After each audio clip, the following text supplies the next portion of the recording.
फलक पर छा सकते हैं, कामयाबी कैसे आपके कदम चूम सकती है और दुनिया में भारत की जगह क्या है। लेकिन आज उसी टीम का एक सदस्य जब आज हमारे बीच नहीं रहा, यशपाल जी जब हमारे बीच नहीं रहे, तो बहुत कुछ जहन से गुजर रहा है और हर हिंदुस्तानी इस वक्त उस तकलीफ से गुजर रहा है। यशपाल जी का यूं अचानक चले जाना, ये तस्वीर नेहा भारत के इतिहास में एक चैप्टर है, एक अध्याय है, एक पन्ना है।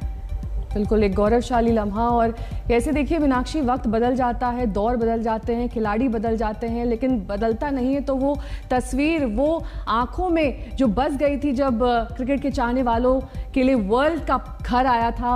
और तब दिलीप वेंगसरकर जी भी इस वक्त हमारे साथ जुड़ गए हैं। दिलीप जी, बहुत मुश्किल है आज का वक्त, क्योंकि सुबह जब ये दुखद खबर आई, कई सारे ऐसे लोगों से हमने बात करी, मदन लाल जी भी उसमें शामिल थे, कीर्ति आज़ाद जी भी थे, उनके पास शब्द ही कम पड़ गए। थोड़ी देर बाद वो कुछ कह ही नहीं पाए, क्योंकि ये बहुत बड़ी ठेस लगी है इस वक्त सभी को। सही बात है, because this is absolutely unbelievable. इतना शॉकिंग है, मैं तो एक्चुअली मान ही नहीं सकता हूँ कि ऐसा हो सकता है, क्योंकि लास्ट वीक हम लोग मिले थे और वो इतने फिट नजर आए, he was a fitness freak. और आज ऐसी न्यूज आई है तो absolutely shocking, to be honest with you, I can't believe it. Dilip ji, जब लास्ट मीटिंग आपकी हुई, क्या बातचीत हुई उस दौरान? कौन से वो मोमेंट्स थे जो आप लोगों ने शेयर किए, याद किए? और खुद आप कह रहे हैं कि फिटनेस फ्रीक थे, इतने चुस्त दुरुस्त नजर आ रहे थे। अचानक इस तरह का खबर मिलना कि दिल का दौरा पड़ा, वाकई सिर्फ आप जैसे दोस्तों के लिए नहीं, क्रिकेटिंग कोलीग्स के लिए नहीं, पूरे क्रिकेट जगत के लिए बहुत बड़ी क्षति। एक्चुअली लास्ट वीक हम लोग 83 वर्ल्ड कप की टीम के साथ हम लोग मिले थे, और मैं जब उनको देखा तो वो हमारे टीम में सबसे फिट लग रहे थे। तो मैंने उनको पूछा भी, भाई फिटनेस का राज क्या है? तो he says, I am a vegetarian, I don't drink at all and I go for walks every day. तो मुझे लगता कि इसके लिए मैं बोल रहा हूँ कि यकीन ही नहीं हो रहा है कि ये न्यूज सच्ची है, क्या है। You know, this is unbelievable for me, I can't believe it. इनके परिवार के किसी सदस्य से आपकी बात हुई हो दिलीप जी? नहीं, मेरी अभी तक एक्चुअली बात नहीं हुई है, लेकिन अभी बात करूंगा उनको, क्योंकि just thinking in, to be honest with this sad news. आपने आपको संभालिए, क्योंकि समझ सकते हैं दिलीप जी की ये तकलीफ एक ऐसी है जो काफ़ी वक्त तक अब सालती रहेगी। लेकिन बहुत बहुत धन्यवाद इस मुश्किल घड़ी में भी अपने भाव यहाँ पर दर्शकों के साथ साझा करने के लिए। हमारे साथ हमारे स्पोर्ट्स एडिटर विक्रांत गुप्ता भी इस वक्त मौजूद हैं। विक्रांत, देखिए, जो भी शख्स उनके बारे में इस वक्त बात कर रहा है वो शॉक्ड है, स्तब्ध है कि आखिर एक इतना फिट व्यक्ति कैसे अचानक क्यों चला गया। लेकिन शायद यही वक्त का सितम भी है। लेकिन विक्रांत, अगर मैं उनके क्रिकेट करियर पर या क्रिकेट के योगदान की भी बात करूं, तो भारत के लिए जो मैचेस उन्होंने खेले, लेकिन उसके बाद भी जिस तरह से वो कोचिंग से जुड़े रहे, कमेंट्री से जुड़े रहे, सिलेक्शन कमेटी से जुड़े रहे, उनका योगदान हुनर को तराशने में भी जो है काफी बड़ा और विराट रहा है। वो इसलिए भी बिकॉज मीनाक्षी, देखिए, जैसे मदन लाल जी भी अभी कह रहे थे, ये दोनों पंजाब से आए थे और उस वक्त पंजाब के प्लेयर का इंडिया के लिए खेलना इतना आसान नहीं होता था। ये लुधियाना से थे और लुधियाना से वाहिद ऐसे प्लेयर जो भारत के लिए खेले।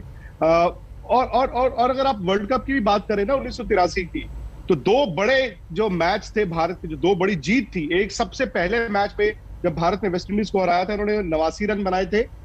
उसके बाद उन्होंने सेमीफाइनल में जो मैच जिताने वाली हाफ सेंचुरी की थी। तो ये ऐसा नहीं है, इनके बारे में ये कहा जाता था खड़ूस प्लेयर है।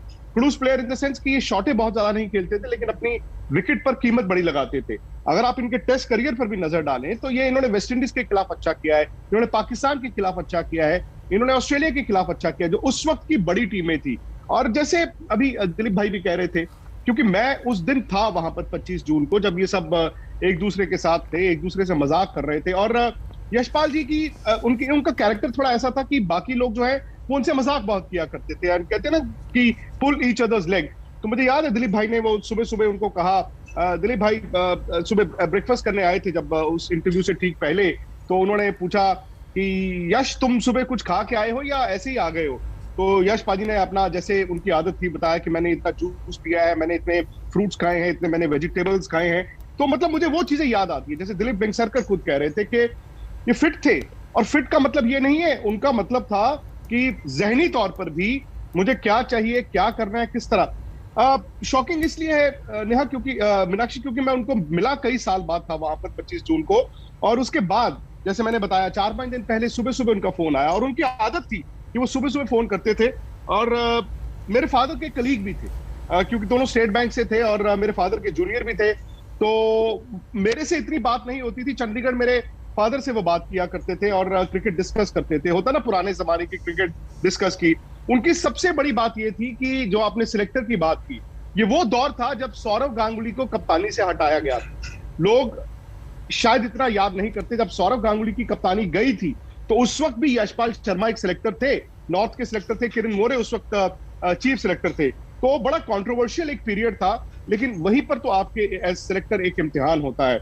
उसके बाद जब महेंद्र सिंह धोनी, जो इनका दूसरा स्टिंट था थोड़ी देर के लिए, उसमें महेंद्र सिंह धोनी के साथ भी एक विवाद हुआ था, आपको याद होगा। कानपुर में एक वनडे मैच खत्म हुआ था इंग्लैंड के खिलाफ, और आरपी सिंह वर्सेस इरफान पठान, ये डिबेट चला था। शायद एमएस चाहते थे कि आरपी सिंह टीम में रहें और सिलेक्टर्स चाहते थे इरफान पठान टीम में रहें, तो उस वक्त भी ये एमएस धोनी से भिड़ गए थे। तो उनका कैरेक्टर ऐसा था ही, लेकिन जैसे आपने कहा, खेल के मैदान पर जो नाम बनाया, उसको खेल के मैदान के बाहर भी उन्होंने रखा। थोड़ी देर पहले वो डीडीसीए के भी सिलेक्टर थे और भारत के सिलेक्टर रहे हैं। इन्होंने इंडिया ए की कोचिंग उस वक्त की थी जब इंडिया ए का बहुत ज्यादा